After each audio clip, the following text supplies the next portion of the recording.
I used to have to carry around some pills with me, and I have pills in my wife's purse, I have pills in my car. I had this like stash of pills just in case I had an AFib episode, and man, the moment I threw all that stuff away, it was pretty amazing. My name is Adam Lerner. I am 43 years old. I've been on the North Shore my entire life. I was born and raised there, and now I get to raise my family there. I am an active outdoor guy. I like to surf, like to golf, like to run, play in the ocean, and do all the fun stuff that Hawaii allows me to do. I became a lifeguard straight out of high school. I have been a lifeguard for 18 years now. I am currently a supervisor. I am a lieutenant working in our training department. I'm very proud to be a lifeguard on the North Shore, having worked out there for several years. And now that I'm in the training department, even more proud that I get to train the guys that work out there and come up with new cool things to keep them on top of their game. The North Shore is known for its big surf in the wintertime, and the Triple Crown of surfing, kind of like the mecca of surfing. So it also becomes the mecca of lifeguard, and everybody's watching what we do and people look up to us. I had my first major AFib episode about 5 years ago while I was surfing in the water. Felt my heart start beating fast and irregularly, and ended up going to a local clinic. Lo and behold, the doctor checked my pulse and I was in AFib.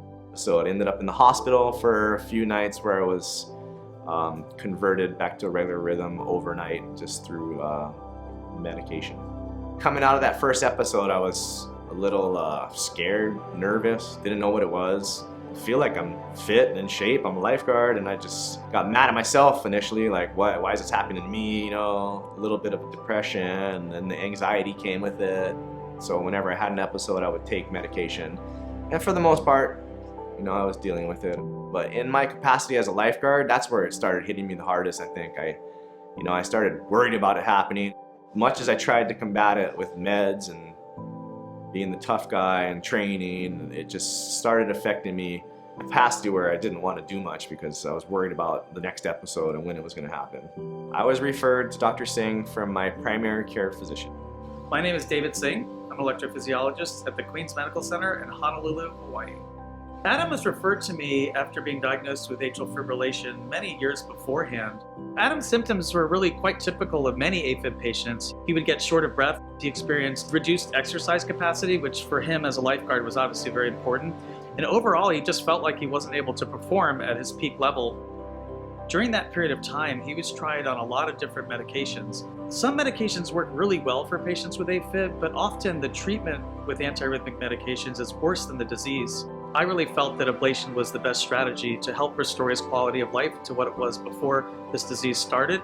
You know, I didn't want to be the guy that took meds for the rest of my life. I just felt like I needed to stay on this healthy track, and the ablation seemed like the right choice. The ablation went very smoothly. He recovered very nicely and was really feeling better almost immediately after the procedure. After the procedure, I think I spent one more night in the hospital, you know, and it was a little tender, but I felt good. I didn't have the worry that I was going to go into AFib. I feel amazing today. Every day that goes by, I just count my blessings.